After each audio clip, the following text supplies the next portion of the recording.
मित्रों, हम आ गए हैं योगीराज देवराव बाबा जी के आश्रम, जिनके बारे में कहा जाता है कि इनकी उम्र लगभग 250 से 300 वर्ष तक जो है जीवित रहे। और ये महाराज जी जहाँ रहा करते थे, ये वही माचा है सामने जो दिखाई दे रहा है। अब आपको मैं दर्शन करा रहा हूँ जहाँ श्री योगीराज महाराज देवराव बाबा जी इस माचा पर बैठा करते थे, और छोटे महाराज जी जो इसके अंदर जो है बैठे हुए आपको दिखाई दे रहे हैं। और यहाँ महाराज जी जो है ये माचा हुआ करता था, जिसका अभी थोड़ा सा निर्माण कराया गया है, इसको थोड़ा सा सुसज्जित किया गया है। और हम यहाँ पहुँचे हैं, सामने महाराज जी का मूर्ति स्थापित की गई है। इसी माचा पर महाराज जी बैठा करते थे। आप लोग ज़रूर आए, विजिट करें। सनातन धर्म के महान संतों में अंतर्राष्ट्रीय स्तर के संत योगीराज महाराज श्री देवराव बाबा जी का आश्रम है। और देखिए यहाँ श्रद्धालु आए हुए हैं, अगले दिन यज्ञ की तैयारी भी चल रही है। देखिए योगीराज महाराज जी के बारे में जो भी जीवन परिचय बताया गया था, वो बताया गया है कि योगीराज देवराव बाबा का जन्म कब और कहाँ हुआ था ये किसी को पता नहीं है। यहाँ तक कि उनकी सही उम्र के विषय में अलग अलग राय है। आम तौर पर सुनने में आता रहा है कि देवराव बाबा 900 वर्ष तक जीवित थे। कुछ लोग 250 वर्ष तो कुछ 500 वर्ष मानते हैं। मान्यता है कि हिमालय में अनेक वर्षों तक अज्ञात रूप में रहकर उन्होंने साधना की और सरयू नदी के किनारे एक मचान पर अपना डेरा डाल दिया, धर्म कर्म करने लगे। कुछ लोगों का मत है कि देवरिया क्षेत्र में रहने के कारण बाबा को देवराव बाबा कहा जाता है।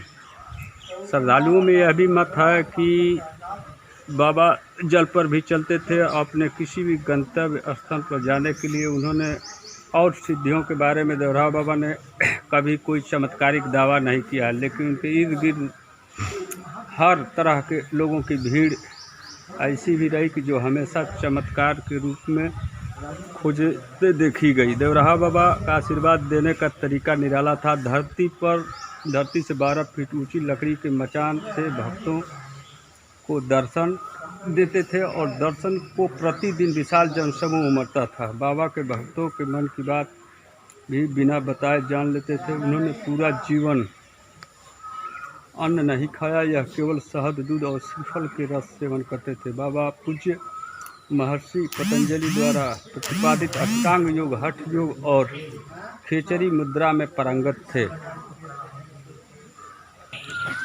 मित्रों, महाराज जी के बाकी जो मंदिर के क्षेत्र हैं आपको दिखा रहा हूँ। ये जो है इधर पेड़ पौधे लगे हुए हैं, देख सकते हैं। और ये महाराज जी का माचा है, और इधर से ये मुख्य गेट की तरफ हम चल रहे हैं और दिखा रहे हैं। ये मुख्य गेट है, और इधर जो है यज्ञ का कार्यक्रम के लिए तैयारियां चल रही है। और इधर महाराज जी का भंडार गृह है, जहाँ भंडारे का कार्यक्रम चलता है, आपको सामने दिखाई दे रहा होगा। और भी यहाँ के सारे स्थलों को हम मित्रों दिखा रहे हैं। यहाँ महाराज जी कभी रहा करते थे। मैल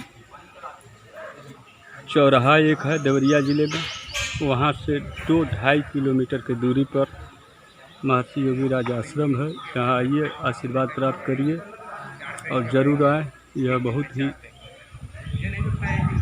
अंतर्राष्ट्रीय स्तर पर प्रख्यात जगह है। और सामने जो वृक्ष दिखाई दे रहा है, इसके बारे में मान्यता है कि कोई भी व्यक्ति गुप्त रूप से आकर के अपनी मनोकामनाओं को यहाँ मांगते हैं, और पूर्ण हो जाने पर आकर के और यहाँ पुनः आशीर्वाद प्राप्त करते हैं। ये बहुत ही पुरातन वृक्ष है, देख सकते हैं। और ये गेट है, प्रवेश द्वार। और ये ब्रह्मर्षि योगीराज देवराव बाबा के प्रवेश द्वार का प्रमुख गेट है, आप देख सकते हैं। और इधर से हो करके लोग आते हैं। ये मैल चौराहा है, उधर से ये प्रमुख मार्ग है। और इधर जो है गुरुकुल हुआ करता था, जो सामने बिल्डिंग दिखाई दे रही है, एक गुरुकुल की बिल्डिंग थी और जिसमें शिक्षण दीक्षण का कार्य होता था और यज्ञ की तैयारियां चल रही हैं। सारे अधिकारी और सारे कर्मचारी लोग जो है यहाँ दौरा कर रहे हैं, इसलिए थोड़ा सा यहाँ आज काफ़ी चहल पहल है। आप देख सकते हैं इधर तैयारियां चल रही है और उधर पीछे में गुरुकुल के बच्चे रहा करते थे जो शायद आजकल बंद है, देख सकते हैं। और मित्रों चलते हैं इधर के तरफ, जो महाराज जी के यहाँ जो कीर्तन भजन और संतों के निवास करने के लिए जो स्थान बनाया गया है, जिसमें कीर्तन भजन का कार्यक्रम हो सके सही से और कोई भी संत लोग आए तो उनको बढ़िया रहने की व्यवस्था और सुविधा हो सके, इसके लिए एक भवन निर्माण चल रहा है। आइए उसको भी दिखाते हैं। गाइस देख सकते हैं जो नया भवन निर्माण हुआ है महाराज जी के आश्रम में। यहाँ कलाकार जो है सुंदर कलाकृतियाँ बना रहे हैं, देख सकते हैं। आपको इधर से भी सारा चीज़ दिखा देता हूँ। और ये देखिए, ये जो नया वाला भवन निर्माण हुआ है, विशाल भवन का निर्माण हुआ है और जो इसमें संतों के रहने के लिए व्यवस्था है और इसमें जो है कीर्तन भजन का जो भी बड़े स्तर पर कार्यक्रम होगा उसको संपादित किया जाएगा। और इधर महाराज जी का जो कुटी है सामने दिखाई दे रहा है, एक छोटा सा गेट लगा हुआ है और सामने मित्रों ये जो देख रहे हैं पेड़ देख रहे हैं, ये रुद्राक्ष का पेड़ है जिसका हमारे सनातन धर्म में बहुत ही बड़ा महत्व है। और इस रुद्राक्ष के पेड़ से महाराज जी के आश्रम में आने के बाद हम लोग को भी एक एक रुद्राक्ष महाराज जी ने दिया, इसके लिए धन्यवाद के पात्र हैं। और ये तो रुद्राक्ष एक एक करके गिर रहा है और ये ओरिजिनल रुद्राक्ष का पेड़ है, देख लीजिए। आइए इसको नज़दीक से देखते हैं। ये जो है देख सकते हैं, इसमें जो है फल लगा हुआ है। ये ओरिजिनल रुद्राक्ष का पेड़ है, फूल लगा हुआ है, छोटे छोटे फल इसमें दिखाई दे रहा है और यही रुद्राक्ष के पेड़ है मित्रों, देख लीजिए एक बार गौर से।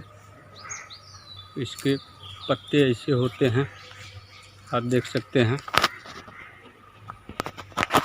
और ये जो महाराज जी के लिए नया भवन निर्माण हुआ है गाइस, देख सकते हैं। इसमें कीर्तन भजन और संतों के रहने के लिए सारी व्यवस्थाओं को किया गया है, जिसमें ये फाइल लगा है जो कि शायद उत्तर प्रदेश शासन के द्वारा बना गया है। और हम आए तो ये भवन बंद था क्योंकि इसमें संत लोग अपना सामान वामान रखे हुए हैं। इसके दृष्टिगत एक बच्ची थी तो हमने आग्रह किया कि बेटा इसको दिखाओ, तो इन्होंने खोला, ठीक है।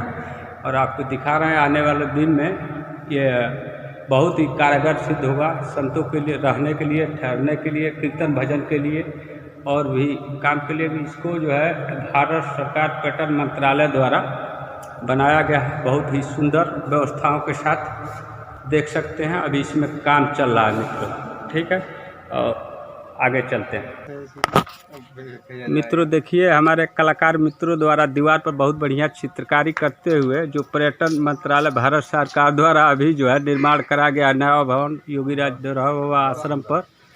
और देखिए एक बहुत ही शानदार, ये हमारे चित्रकार बंधु जो है देखिए कितना सुंदर चित्र कर रहे हैं, जिसमें महाराज जी का भी चित्र इसमें बना हुआ है, योगीराज देवराहा बाबा जी का। और देखिए हमारे मित्र अभी भी इसको सुंदर बनाने के लिए काम लगातार कर रहे हैं। और महाराज जी के आश्रम पर ज़रूर आप लोग एक बार विजिट करिए। कल 2 तारीख और कल 2 मई को यहाँ बहुत बड़ा यज्ञ होने जा रहा है, लक्ष्मी नारायण महायज्ञ। और यहाँ आ करके आप आशीर्वाद प्राप्त कर सकते हैं और दर्शन का लाभ ले सकते हैं। इसी के साथ मित्रों नमस्कार, फिर मिलते हैं अगले ब्लॉग में।